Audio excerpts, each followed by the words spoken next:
Saudara Lon Raja Wali Baruna TV rapat konsolidasi pimpinan anak cabang PDI Perjuangan. Aceh Utara, Partai Demokrasi Indonesia Perjuangan menyelenggarakan acara musyawarah partai se-Aceh Utara pada Kamis tanggal 9 Juni tahun 2022 di Dayakupi Tepin Punti.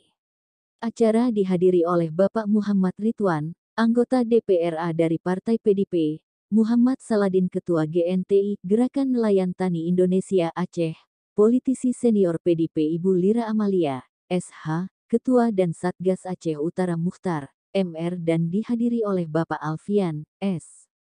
Hai, Madosen Visipol Universitas Malikusaleh. Dalam sambutannya Ketua PDP Aceh Utara Husaini yang akrab disapa Moro mengatakan saya dipercaya untuk memimpin Partai PDP Aceh Utara di 27 kecamatan di Aceh Utara. Walau partai ini tidak memiliki anggota dewan di DPRK Aceh Utara dan hanya memiliki satu orang anggota DPRA, namun PDP tetap solid di pusat Bapak Jokowi sebagai presiden yang diusung oleh PDP, Puan Maharani sebagai ketua DPR RI dan beberapa menteri yang mendukung kebijakan partai PDP.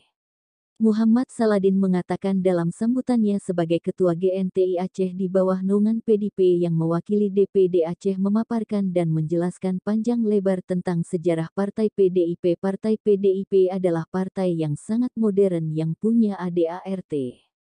Saladin juga menjelaskan, semua pengurus partai baik di tingkat nasional hingga di tingkat desa sekalipun adalah sama, harapannya janganlah berlomba-lomba menjadi pengurus partai, tapi terus tingkatkan kader-kader partai menjadi solid untuk kemajuan partai ke depannya. Muhammad Ridwan anggota DPRA satu-satunya anggota dewan dari PDP dari Dapil 4 Bener Meriah Aceh Tengah juga memberikan kata-kata sambutannya pada acara rapat konsolidasi Partai PDP se-Aceh Utara dalam membesarkan sebuah organisasi. Kita harus bahu-membahu dalam berorganisasi, karena organisasi adalah kumpulan daripada organ-organ yang menyatu bahu-membahu saling merangkul satu sama lain. Selanjutnya orasi politik dari politisi senior yang sampaikan oleh Srikandi kader PDP asal Lokseumawe Ibu Lira Amalia, SH. Mengajak kader untuk sama-sama membangun kekompakan dan pendekatan dengan masyarakat baik dengan komunikasi maupun dengan silaturahmi. Yang terakhir orasi politik dari Bapak Alfian, SH, di antaranya adalah 1. Parpol konsisten dalam menjaga keterikatan dengan masyarakat. 2. Arif mengawasi isu terkait dengan masalah keistimewaan Aceh.